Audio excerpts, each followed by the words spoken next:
పెట్టుబడిలో నెలకు 50,000 నుండి 10 లక్షలు సంపాదించాలనుకుంటున్నారా? ఈ వెబినార్ లో జాయిన్ అవ్వండి. అందమైన జీవితం కార్యక్రమానికి స్వాగతం. నమస్తే కళ్యాణ్ చక్రవర్తి. నమస్తే జయ గారు. వైఫ్ అండ్ హస్బెండ్ మధ్య ఇష్యూ. నన్ను ఎవరైనా చంపేసేయండి అది త్రూ అంటే అంత బాధ వెళ్ళగక్కున్నాడండి వైఫ్ అండ్ హస్బెండ్ మధ్య ఉన్న ఒక ఇష్యూతో. సో ఇమీడియట్ గా మీతో మాట్లాడాలనిపించింది. మరి ఒకసారి కాల్ చేసేద్దామని. తప్పకుండా జయ గారు. చంపేయండి, నన్ను చంపేయండి అనేటటువంటి వ్యక్తి తన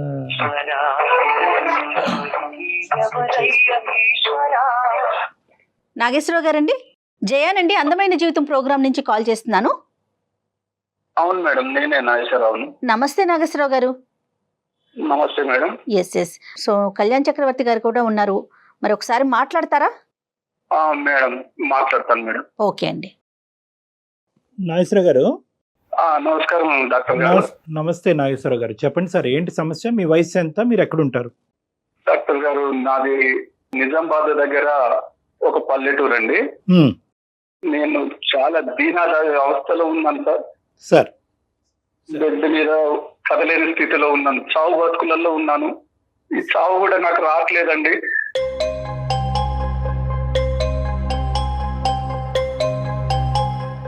కాదు సార్, అంటే చావు బ్రతుకులు అంటే మంచం మీద ఉన్నారా మీరు? అవునండి, ఒక షుగర్ ఫ్యాక్టరీలో పనిచేసేవాడిని సార్ గత కాలం. ఓకే.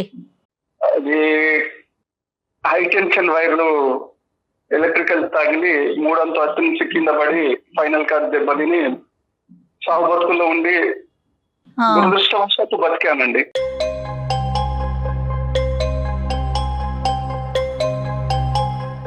అదేంటండి, ఎవరైనా అదృష్టవశాత్తు బతికానంటారు, మీరేంటండి దురదృష్టవశాత్తు అంటున్నారు? చెప్పండి నాగేశ్వరరావు గారు. మంచం మీద కదలలేని స్థితిలో ఉన్నాను మేడం. అయ్యయ్యో. దేనికి కదలలేని స్థితిలో ఉన్నాను. ఓ, మీ పన్ను మీరు చేసుకోగలుగుతున్నారా? వాటి కూడా ఇంకొకరి మీద డిపెండ్ అవుతున్నారా? నా భార్య అన్ని నాకు చేసి పెడుతుంది మేడం. ఎన్ని సంవత్సరాలు అవుతుంది మీకు యాక్సిడెంట్ అయ్యి? యాక్సిడెంట్ అయ్యి 8 నెలలు అవుతుందండి. 8 నెలలు అవుతుంది. మ్యారేజ్ అయ్యి వివాహం జరగండి, పెళ్ళయి 6 సంవత్సరాలండి. ఓకే. పిల్లలు? పిల్లలండి? పిల్లలు 3 ఏళ్ల బాబున్నాడండి. ఓ ఓకే. తనేం చేస్తుంటుంది మీ వైఫ్? ఈ ఒక 8 నెలలు మాకు చాలా ఆర్థిక పరిస్థితి బాగలేక జాబ్ కు పంపించానండి. జాబ్ వెతకంగా ఒక టెలికాలర్ గా జాబ్ నైట్ షిఫ్ట్ లో జాబ్ వచ్చిందండి. Very good. ఓకే. మీకు కొద్దిగా సో మీకేమి ఇప్పుడు ఆర్థిక పరమైన భారాలు ఏం లేవుగా ప్రస్తుతం? ఆర్థిక భారాల కంటే మానసిక బాధాలే చాలా ఎక్కువగా ఉన్నాయండి. అయ్యో. ఇంకా ట్రీట్మెంట్లు ఏదైనా ఉన్నారంటే, అంటే మెడిసిన్ ఏదైనా వాడాల్సిన పరిస్థితి ఉందా ప్రెసెంట్? చచ్చే వరకు మెడిసిన్ వాడాల్సిందండి.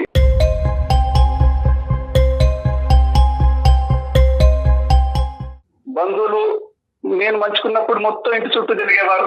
అంతేనండి. ఎవరు నా ఇంటి పక్కకు కూడా రావట్లేదు. చాలా ఇబ్బందిగా బతుకుతున్నాము. ఇప్పుడు మీరు మొబిలిటీ అనేది పెరిగేదానికి అవకాశం ఉందా సార్? అంటే జీవితాంతం మందులు వాడాలనేది నాకు అర్థం అవుతుంది, ఎందుకంటే ఆ న్యూరోమస్కులర్ కండిషన్స్ కి కొద్దిగా రికవరీ వాడాలి. బట్ రికవరీ స్టేట్ గురించి ఏమని చెప్పారండి? అంటే ఏ part of the spine damage అయింది? అసలు మీరు ఎప్పటికైనా లెగిసి నడిచి తిరిగేటటువంటి అవకాశం ఉందా లేదా?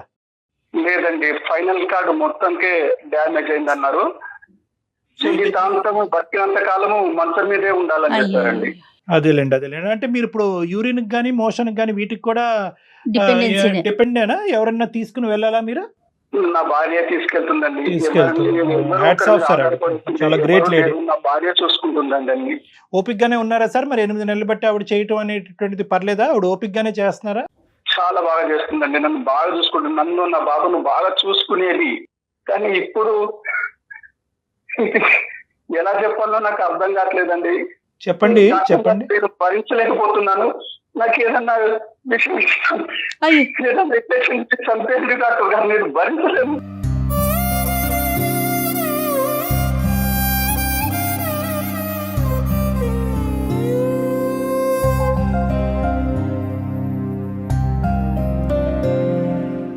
నో నాగేశ్వర గారు, అలా కాదు. మనం ఇక్కడ మీరు చేసింది సమస్యకి పరిష్కారం గురించే గానీ విషయాలు ఇచ్చి చంపేదాని గురించి కాదు. దయచేసి ఆ మాట మీరు అనకూడదు. మేము డబ్బులన్నీ చేతులు అయిపోయినాక 3 నెలలు చాలా ఇబ్బంది పడ్డామండి. ఈ 3 నెలలు ఇబ్బంది పడ్డ తర్వాత ఒక 5 నెలల క్రితము జాబ్ వచ్చి ఏం జాబ్ అది? దాని వివరాలు ఏంటి? ఆ జాబు ఎక్కడ? సాఫ్ట్వేర్ అంట, టెలికాలర్ గా నైట్ షిఫ్ట్ అండి. ఓ మరి ఆవిడకి నైట్ షిఫ్ట్ అయితే మరి మీకు ఇబ్బంది ఉండదా? రాత్రి ఎవరన్నా పెట్టి వెళ్తారా మరి ఎలా? ఎట్లా బాబు ఎట్లా? పాపం చాలా బాధపడుకుంటూ నాకు అన్ని అరేంజ్ చేసి బాబును అటు ఇటు పోతాడని చెప్పేసి కాలుకు తాడుకు కట్టి నా మంచాన్ని కట్టేదండి.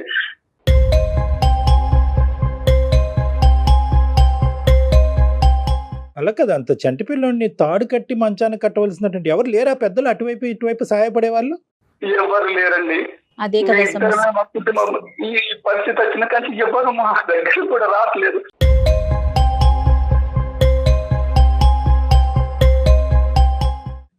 ఈ 3 నెలల నుంచి నేను గమనించింది నా భార్యలో ఏంటంటే కొద్ది రోజుల క్రితం వామిటింగ్ చేసుకుంటుందండి.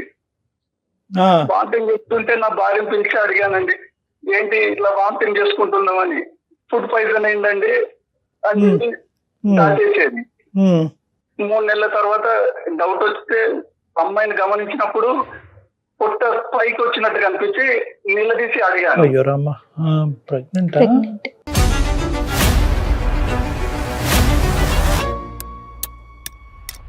ఏంటి నాగేశ్వర గారు, మేము ఏదైతే ఊహించుకుంటున్నాం అదే చెప్పబోతున్నారా? అదే డాక్టర్ గారు, నేను గట్టిగా అడిగినప్పుడు జీతం తీసుకొచ్చి నా చేతిలో పెట్టి బోర్లు ఏడిచేది, కానీ ఏ విషయం నాకు చెప్పేది కాదు.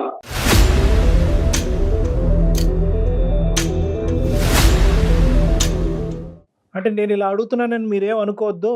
మీరైతే ప్రస్తుతం లాస్ట్ 8 monthsలో ఆ శారీరక పరంగా ఆవిడకి దగ్గర అయ్యేది కూడా ఇంపాసిబులే కదా మీ పరిస్థితి బట్టి? లేదండి, నేను అసలు ఆమెను తాగే పరిస్థితి కూడా లేదు. సో కూడా లేదండి. రైట్, ఇప్పుడు నాకు క్లియర్గా అర్థమైందిలేండి. ఆమె నేను అడిగినప్పుడల్లా ఏడుస్తుంది కానీ ఏ విషయం నా దగ్గర చెప్పట్లేదు ఆవిడ. ఈమె జాబ్కు పోయినప్పుడల్లా నైట్ నాకు వాళ్ళు అక్కడ ఏం చేస్తున్నారో అని నా నిద్ర లేకుండా నా మైండ్ కొంచెం చావాలనిపిస్తుంది డాక్టర్ గారు.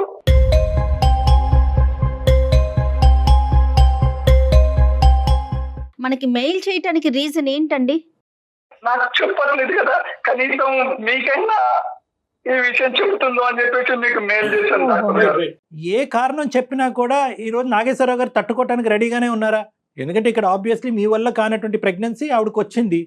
మరి నిజంగా వాస్తవానికి ఏంటంటే ఇక్కడ ఏ చెప్పినా కూడా ఎవరి వల్ల వచ్చింది అనేటటువంటి ఫ్యాక్ట్ ఒకటి చెప్తుంది, ఎందువల్ల వచ్చింది అన్నది చెప్తుంది, ఉంచుకుంటుందా ఊడుతుందా అనేటటువంటి అంశం గురించి చెప్తుంది. ఈ 3 అంశాలే చెప్తుంది.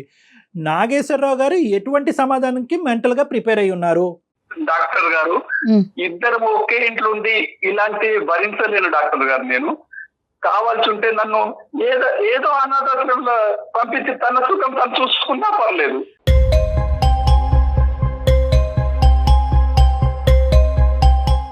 ఇక్కడ ఉంటారా ఎక్కడ ఉంటారా అనేది ఆవిడతో మాట్లాడిన దాన్ని బట్టి చూద్దాం అసలు ఆవిడ ఏమనుకుంటున్నారండి. ఫస్ట్ ఆవిడ ఉంటే ఆవిడకి ఇవ్వండి ఫోను. ఓకే డాక్టర్ గారు. కుస్మా,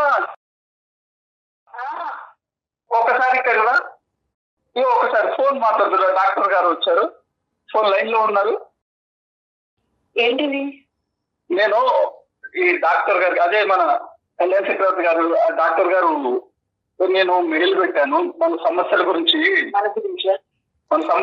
కొంచెం సార్ విన్నవించుకున్నాను, మీతో మాట్లాడతారంట. సరే మరి. నమస్తే అమ్మా, మీ పేరమ్మా? కుసుమ. నమస్తే అండి, నా పేరు కుసుమ. దురదృష్టం కొద్ది 8 నెలల క్రితం ఒక జరగకూడనటువంటి సంఘటన వల్ల అతను న్యూరలాజికల్గా డెఫిషియన్సీ అయ్యి మంచాన్న పడి ఈరోజు అతను ఏమీ చేసుకోలేనటువంటి వ్యక్తిగా మారిపోయి అన్ని పనులు మీరే చేయటం అన్నది జరుగుతుంది. మీకు ఫస్టే మేము హ్యాట్స్ ఆఫ్ అని చెప్పాము. ఎందుకంటే మీలాంటి స్త్రీమూర్తులు ఉండటం వల్లే ఈరోజు ప్రపంచం ఇలా ఉందేమో, మీలాంటి త్యాగశీలు ఉండటం వల్లే ఇలాగ ఈ ప్రపంచం ఉందేమో అని చెప్పి చాలా గర్వపడ్డాం మేము. చాలామందికి మీలాంటి వాళ్ళు ఒక ఎగ్జాంపుల్గా ఒక పాఠం కింద నిలవాలి అనేటటువంటిది మీ ఓపికి, మీ ఓర్పుకి, సహనానికి. కానీ ఏంటంటే తర్వాత phase 2లో అతను మాకు చెప్పినటువంటి అంశం ఏంటంటే, ఉద్యోగం వచ్చిన తర్వాత 3 నెలలు ప్రెగ్నెంటో లేదా 4 నెలలు ప్రెగ్నెంట్గా నా భార్య వచ్చి నా ఎదురుగుంట నిలబడి ఏంటి విచిత్రమైన పరిస్థితి అంటే కనుక ఆవిడ ఏడవటం తప్ప ఇంకో సమాధానం చెప్పట్లేదు, నాకు బతకాలని లేదు, నాకు విషం ఇచ్చి చంపేయండి డాక్టర్ గారు అని చెప్పి మాకు ఈమెయిల్ పంపించాడు. వెంటనే ఒక మనిషి యొక్క ప్రాణాన్ని కాపాడటం మించి ఇంకో ధ్యేయం అందమైన జీవితం లేదు కాబట్టి అతనికి వెంటనే కాల్ చేయడం జరిగింది. ఇప్పుడు మీ పరిస్థితి ఏంటో చెప్పండి అమ్మా, నిర్మోహమాటంగా ఉన్నది ఉన్నట్టుగా చెప్పండి. ఎందుకంటే ఈ క్లిష్టమైనటువంటి పరిస్థితిలోంచి మిమ్మల్ని ఎలా బయటకు తీసుకురావాలనేది మేము ఆలోచిస్తాం. ఆయన్ని పెళ్లి చేసుకున్న దగ్గర నుంచి ఆయన బాగానే చూసుకున్నారండి. సంతోషం. మాకు ఒక బాబు కూడా ఉన్నాడు, 3 ఏళ్ల బాబు. అమ్మా. అయితే హై టెన్షన్ వైర్ తనకి తగిలి ఆయన ఇలా అయిపోయారు కదా. మీరేం చదువుకున్నారు కుసుమ గారు? నేను డిగ్రీ చదివానండి. Very good. సాఫ్ట్వేర్ కంపెనీలో టెలికాలర్ గా చేస్తున్నాను. ఎంతకాలం బట్టి చేస్తున్నారమ్మా? నేను ఒక 5 నెలల నుంచి చేస్తున్నాను. అదే ఎందుకు ఇప్పుడు ఆ జాబ్ నైట్ షిఫ్టేనా, డే షిఫ్ట్ ఉండదు? అది అంటే నైట్ షిఫ్ట్, వాళ్ళు నైట్ షిఫ్ట్ నాకు ఇస్తానన్నారండి. అదేలేండి, యూరోపియన్ టైమింగ్స్ అయ్యి ఇంకా ఉంటాయి. ఇప్పుడు పాపం కుసుమ గారికి అవసరం కాబట్టి వెంటనే జాయిన్ అది అయినట్టున్నారు. ఒకటి, నైట్ అంటే పిల్లాడు నిద్రపోతాడు, పెద్ద అవును. ప్రాబ్లం ఉండదు. పొద్దు నుంచి చూసుకోవాలి కదా పిల్లాన్ని. అదేలేండి. పాయింట్ టు బి అది నోటెడ్. కాకుండా వారికి కూడా చూసుకోవాలి కదండి అన్ని రకాలుగా. అంతా బానే ఉంది కదమ్మా, చక్కటి జాబ్ వచ్చింది, భగవంతుడు చూపినటువంటి దారి. మరి ఇప్పుడు ఈ ఒడిదొడికి ఏంటమ్మా? ఇప్పుడు కరెంట్లీ మీరు క్యారింగ్ అని అతను చెప్తున్నారు, ఏంటి ఎంతవరకు నిజం? నిజమేనా అండి? అవునండి. ఏంటమ్మా, ఏం జరిగింది చెప్పండి. నాకు ఉద్యోగం ఇచ్చిన ఆయన ఒక 30,000 ఇస్తా, నేను మీ ఇల్లు పోషించుకోవడానికి. నాకు మా ఇంట్లో ప్రాబ్లం ఉంది, నాకు ఉండండి, నాతో ఉండమని అడిగారండి.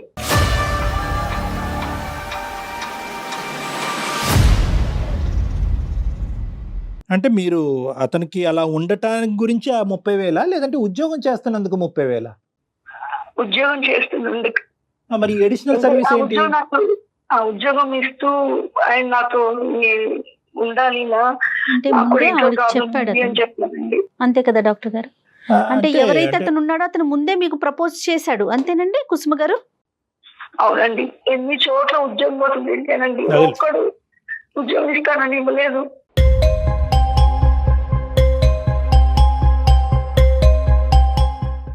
కానీ నా ఫ్యామిలీ నాకు ఇంపార్టెంట్.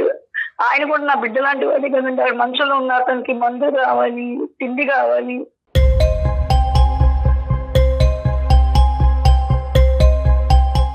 నేను ఏం చేయాలో నాకు అర్థం కాలేదు. నాకు ఆ టైంలో నాకు నా వాళ్ళే నాకు గుర్తొచ్చారు.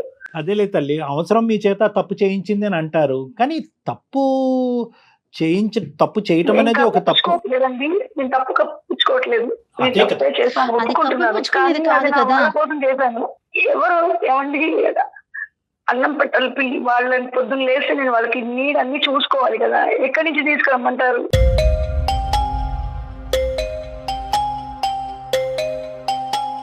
నో ద థింగ్ ఈస్ ఒకటమ్మా, అలా ఆర్గ్యూ చేస్తే కనుక ఇంకా ప్రపంచంలో ఉన్న వాళ్ళందరూ వాళ్ళ కడుపు నింపుకోవడానికి తప్పుదారిలో వెళ్ళేటటువంటి కార్యక్రమంలోనే పడాలి, అందరూ చేసేసుకోవచ్చు. అది కాదు ఇక్కడ ఏంటంటే, మీ అవసరం అనేటటువంటిది ఎంత ఇంపార్టెంటో, ఇక్కడ ఎథిక్స్ అనేటటువంటిది, మోరల్ వాల్యూస్ అనేటటువంటి, దేని గురించి పుట్టి పెరిగేమనేటటువంటిది కూడా చాలా ఇంపార్టెంట్ అంశాలు.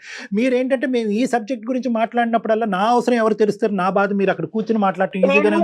అది కాదు, చిన్న పిల్లాడిని మంచానికి కట్టి వెళ్తున్నానంటే నా బాధ ఎంత చంపుకుని వెళ్తున్నాను. అండి, అది అసలు అందులో మాటల్లో చెప్పలేనంత బాధ మీరు పడుతున్నారు. కానీ మంచానికి కట్టి ఏ ఆడది వెళ్తుందండి రాత్రిపూట? ఆ పిల్లాడు నిద్రలో లేచి ఏమి అవుతాడు, వాడికి ఆకలేస్తుంది, ఇవన్నీ నేను ఆలోచిస్తూనే ఉన్నాను. కానీ నాకు నా పిల్లాడు ఇంపార్టెంట్, నా భర్త ఇంపార్టెంట్ నాకు.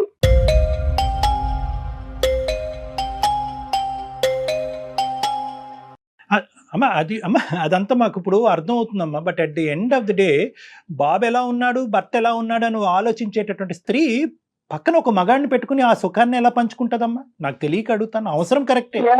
నేను వయసులో ఉన్నాను, నాకు కోరికలు ఉన్నాయి, కానీ చుట్టుపక్కల వాళ్ళు నీ మొగుడు ఇలా మంచంలో పడున్నాడు, నీ బిడ్డ ఇలా ఉంది, నువ్వు వెళ్ళిపో, నీ లైఫ్ నువ్వు చూసుకో అని చెప్పినా కూడా నేను ఎవరు మాటలు పట్టించుకోలేదండి.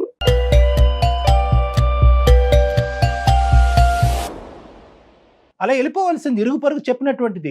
ఈ అడ్డదిడ్డమైనటువంటి దారిలో వచ్చి ఈరోజు అతనికి ఉన్నటువంటి ఈ శారీరక పరమైనటువంటి మంచం పట్టినటువంటి సమస్య అతనికి చిన్న గోరంత కనిపిస్తుంది. ఈరోజు మీరు మనసు విరగ్గొట్టారు చూడండి, అది కొండంత కనిపిస్తుంది అతనికి.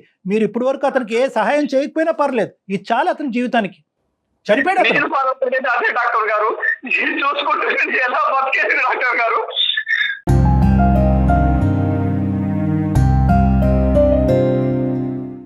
చచ్చిపోయాడు అతను, మానసికంగా చచ్చిపోయాడమ్మా. మీరు ఇప్పుడు వరకు చేసినటువంటి సేవ ఏదైతే ఉందో అదంతా బూడిదలో పోసిన పన్నీరు.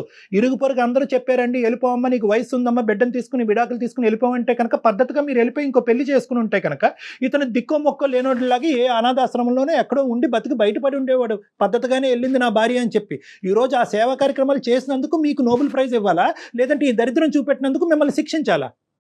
నేను నా భర్తను కూడా ఇంకో బిడ్డలా అనుకున్నానండి. బిడ్డలా అనుకోవటం ఏంటి తల్లి? ఒక 6 ఏళ్ళు జర్నీ చేసిన ఒక మనిషి నిన్ను మోసం చేసినట్టు కాదు. అందుకే కదా అతను మంచం మీద ఉంటే అతను జాగ్రత్త కాపాడుకోవాలి. అతన్ని కాదండి, 6 ఏళ్ల క్రితం తను మంచం మీద లేనప్పుడు మిమ్మల్ని మీ బిడ్డని కాపాడలేదు. అప్పుడు అతను ఏమైనా తప్పుడు పని చేశారా? కాయకష్టం చేసుకోవటానికి వెనకాతల బిడ్డ పరిస్థితి భర్త పరిస్థితి అలా ఉందనుకుని మీరు ముందుకు వెళ్ళారని అనుకోవాలా? లేదంటే ఇంకా నాకు వయసు ఉంది, నా కోరికలు నాకు ఉన్నాయి, ఆ కోరికలు తీర్చుకోవటానికి ఇంక ఇలాగే మాట్లాడుతుంది సమాజం, ఇలా తప్పుడుగానే మాట్లాడుతుంది. భర్త సుఖ పెట్టట్లేదేమో, భార్య పక్కదో వెళ్ళిందని అంటారు. తట్టుకోగలరమ్మా? ఇవన్నీ పక్కన పెట్టండి, తప్పు ఓకే. నేను అంటున్నాను నా బిడ్డ నాకు నా భర్త ఇంపార్టెంట్ అని ఒక్కటి తప్ప నా మనసులో ఏమీ లేదండి.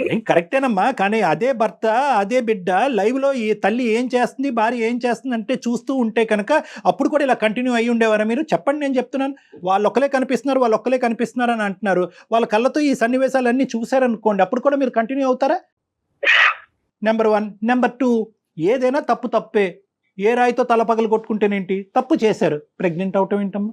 పొద్దున బిడ్డ పరిస్థితి ఏంటండి? ఉన్నవాడి పరిస్థితి ఏంటి? వచ్చేవాడి పరిస్థితి ఏంటి? కావాలని అడిగారండి. ఏంటమ్మా? తన గుర్తుగా మన ఇద్దరు గుర్తుగా బిడ్డ కావాలని అడిగారండి. ఓరి ఈడు ముద్దు తగలయ్యా. అప్పుడు వాడికి ఏమేమి కోరికలు ఉన్నాయి ముందే లిస్ట్ చెప్పుంటే కనుక ఈ ఉద్యోగం ఉంటుందో ఊడుతుందో అప్పుడే డిసైడ్ అయ్యి ఉండాలి కదమ్మా. ఒకటేమో భార్య కరెక్ట్ కాదు రావాలంటాడు, రెండోది అంటే సెక్షువల్గా ఆవిడ కరెక్ట్ కాదు రావాలని అంటాడు, మూడోది ముద్దుగా బిడ్డనివ్వాలి అని అంటాడు. ఏందమ్మా ఈడు కోరికలు? అసలు అతని లిస్ట్ లో మీరే నెంబరో చూసుకోండి ముందు. అవుట్ వాడితో మన పక్కన ఏంటి అని తీసుకెళ్ళి ఎక్కడ పడేసే అనేటటువంటి కండిషన్ రేపు వస్తుంది చూడండి, నేను రాసిస్తా. కొడుకుని అనాథాశ్రమంలో వెయ్యి, ఇతను తీసుకెళ్ళి ఇంకో చోట ఎక్కడో వెయ్యని అంటాడు. అయిపోయి నీలాంటి స్త్రీలు ఎంతమంది లేరు సమాజంలో? ఏంటి ఇప్పుడు చేసేటటువంటి పరిస్థితి ఏంటి? అదైనా వివరించండి. ఇప్పుడు మీరు మౌనంగా ఉండి ఇప్పుడు అతనికి నాగేశ్వరరావు గారు మీ ప్రశ్నకి సమాధానం దొరికింది. కట్టుకున్న భర్తను కూడా ఒక కొడుకులాగా భావిస్తున్నాను, నాకు 2 కొడుకులు, వీళ్ళిద్దరిని కాపాడటం కోసం నేను ఆ పని చేశానంటే అది అసలు ఎంతవరకు జగన్ కరెక్ట్ ఒకటి అండి? వెరీ క్లియర్, వాళ్ళిద్దరూ లైవ్ లోనే ఉన్నారు కాబట్టి ఇద్దరికి నేను చెప్పేది ఏంటంటే, ఎటువంటి సంజాయిషి చెప్పినా కూడా at the end of the day it's an ethical mistake. ఇది తప్పు చేశారు అని చెప్పేటటువంటి అంశం వెనకాతల అవసరం భర్త బిడ్డలాగా చూసుకున్నాను, భర్తని బిడ్డలాగా చూసుకున్నాను, చంటి పిల్లోళ్ళలాగా సాకాను, ఇవన్నీ కవర్ అయిపోయినాయి అమ్మా. అవన్నీ 1% ఆఫ్ ద షో. మీరు చేసినటువంటి పని ఏదైతే ఉందో అది 99%. తప్పు వెనకాతల కండిషన్స్ ఎప్పుడైతే కనుక మీరు చెప్తున్నారో ఆటోమేటిక్గా మీ తప్పు కాదు అన్నట్టుగా మాట్లాడుతున్నట్టు అయిపోతుంది. డాక్టర్ గారు నాకు ఏదో దారి చూపించండి డాక్టర్ గారు. ఇదంతా వినుకుంటూ చూసుకుంటూ బతకలేదు డాక్టర్ గారు. ఈ మానసిక వేదన అవిటితనం కంటే ఈ మానసిక వేదన ఎక్కువ అవుతుంది. నాకు ఏదో దారి చూపించండి.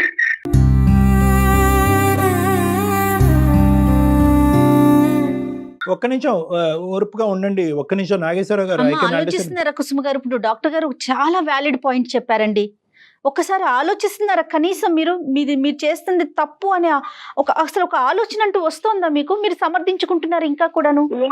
తప్పు చేశాను, ఒప్పుకుంటున్నాను. నేను తప్పు చేశాను, కానీ నేను చెప్పినది నిజమే చెప్తున్నాను.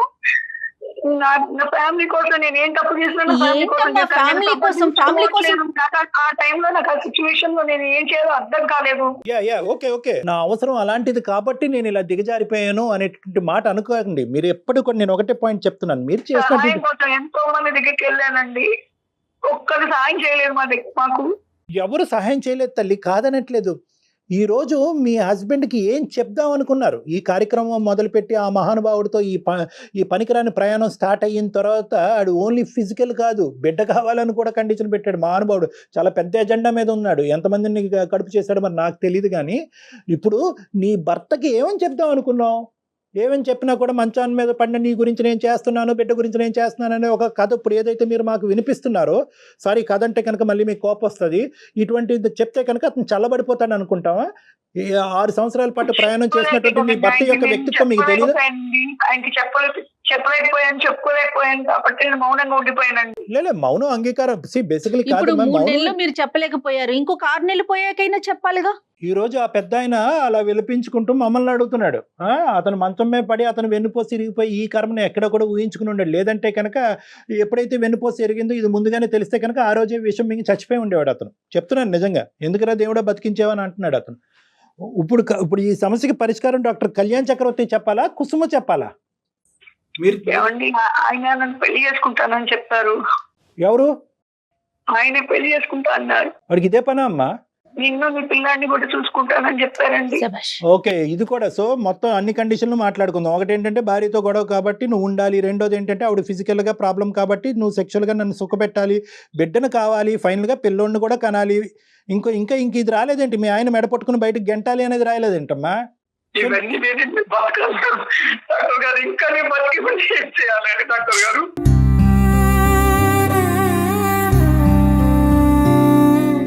కాదమ్మా, నువ్వు నాకు తెలియక అడుగుతా. అతన్ని ఇంకెక్కువ ఏడిపించద్దు. మీరు ఇప్పుడు అతన్ని మ్యారేజ్ చేసుకోవడానికి రెడీ అయిపోయారా? ప్రెగ్నెన్సీతో పేట్ల మీద కూర్చోడానికి రెడీ అయిపోయారా? చేసుకుంటానని చెప్పారండి. వాడు ఏమన్నా అంటాడమ్మా, దొంకమంటాడు. నీ 30,000 గురించి ఏంటి ఇదంతాని? మరి ఇప్పటి వరకు మీ సో కాల్డ్ త్యాగం ఎట్లా? త్యాగానికి ఏం చెప్పుకుంటారు? అంతా ఒక కట్టు కథ అనిపిస్తుందమ్మా మాకు. ఇప్పుడు ఈ రోజు మేము ఎక్కడ జాలిపడి మొదటి నుంచి మీ ఇద్దరి మధ్యన ఫిక్స్డ్ ఎజెండా. నీకేంటంటే కోరికలు తీరలేదు, అతనికి అక్కడి నుంచి కోరికలు తీరలేదు కాబట్టి కోరిక కలిసి ఈ రోజు నువ్వు ప్రెగ్నెంట్ అయింది, ప్రెగ్నెన్సీకి ఒక బిడ్డ సాక్ష్యం అవ్వబోతున్నాడు కాబట్టి పెళ్లి చేసేసుకుందాం.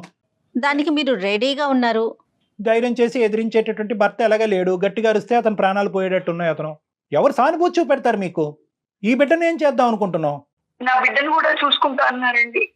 ఆవిడ ఫిక్స్ అయ్యారు కళ్యాణ్ గారు. మీరు ఇంతవరకు ఏమనుకుంటున్నారంటే ఆవిడని మోటివేట్ చేయాలనుకుంటున్నారు. ఆయన కూడా మనసులోనే ఉంది, ఇద్దరు సేవ చేసుకుంటాను నేను వద్దు తల్లి బాబోయ్. ఉంచుతానని చెప్పాను. అమ్మా, నీకు అలాంటి పరిస్థితి వస్తే మీ భర్త అలా చేస్తే ఎలా ఉంటుంది ఒకసారి ఊహించుకో కనీసం. అక్కడి వరకు వెళ్ళరుగా. ఏమ్మా? బాధ్యతలు పరిస్థితుల వల్ల కంప్లీట్గా కూరుకుపోయావో, లేదంటే నీ ఆలోచన మీద నీ కంట్రోల్ పోయిందో, ఏదన్నా అవనియండి అమ్మా.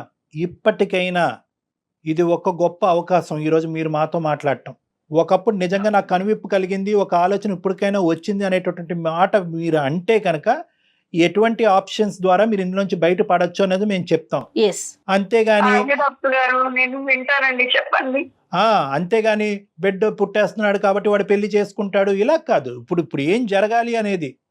ఇప్పుడు 2 ఆప్షన్స్ అమ్మా. అబార్షన్ చేయించుకో అనేటటువంటి మాట మేము చట్టరీత్యా మేము చెప్పకూడదు. ఎందుకంటే అది కంప్లీట్గా ఒక తల్లికి సంబంధించినటువంటి ఒక హక్కు. అది నీ భర్త వల్ల వచ్చినా వేరే వాళ్ళ వల్ల వచ్చినా. లేదండి, కడుపులో ఉన్నటువంటి బిడ్డను ఆ విధంగా చేసుకోవటం నాకు ఇష్టం లేదు, ఆడు దొంగ అయినా దరిద్రుడైనా కూడా బిడ్డను అలా చేసుకోవటం అంటే కనుక ప్రెగ్నెన్సీ కంటిన్యూ అయ్యి బిడ్డను అతనికి దారదత్తం చేయండి. ఆ బిడ్డ గురించే కదా అతను వేచి ఉన్నాడు. అతనికి ఇచ్చేసేయండి ఆ బిడ్డని. నెక్స్ట్ మీ భర్త గారిని అడగాలి, ఏమయ్యా ఇంత అన్యాయం చేసినటువంటి నీ భార్యను నువ్వు క్షమిస్తావా, ఉంటావా, ఇప్పటికీ కూడా నన్ను ఒక అనాథాశ్రమంలోనే ఎక్కడో పడేయండి అనేటువంటి మాట అంటావు అనేది బాల్ అతని కోర్టులో ఉంది. ఎందుకంటే ఈ విధంగా తప్పుదోవలో వచ్చినటువంటి స్త్రీని క్షమించి అతను యాక్సెప్ట్ చేస్తాడా లేదా అనేటటువంటిది ఫస్ట్ మీ రియలైజేషన్ బట్టి ఆధారపడి ఉంటుంది. ఫస్ట్ మీరు పూర్తిగా మనసు విప్పి మీరు చెప్పగలుగుతున్నారా? అవునండి, నేను మారుతాను. ఏ విధంగా మారుదాం అనుకుంటున్నారమ్మా? నేను అబార్షన్ చేయించుకుంటానండి. మేం ప్రెషర్ పెట్టినట్టు కాదు, అది మీ నిర్ణయం. లేదండి, నాకు నా భర్త కావాలి. నీ భర్త కావాలి, నీ కొడుకు, నా పిల్లడే కావాలండి. మరి అతనికి ఏమని చెప్తారు? అతను ఏవో చాలా ప్రామిసులు చేశాడు కదా, 30,000 కాదు 60,000 ఇస్తానంటాడు ఇప్పుడు ఇంటికి వెళ్ళగానే. నేను మానేస్తానండి, ఉద్యోగం మానేస్తాను. మరి బ్రతుకు తెరువు? కళ్యాణ్ గారు, దానికి మనం 190 ఉన్నాయండి అవకాశాలు. ఎలాంటి బిజినెస్లు చేసుకోవచ్చు, ఇంట్లో ఉండే సంపాదించుకునే మార్గాల్ని సుమన్ టీవీ ద్వారా నేను చెప్తానండి ఆవిడ. ఓకే.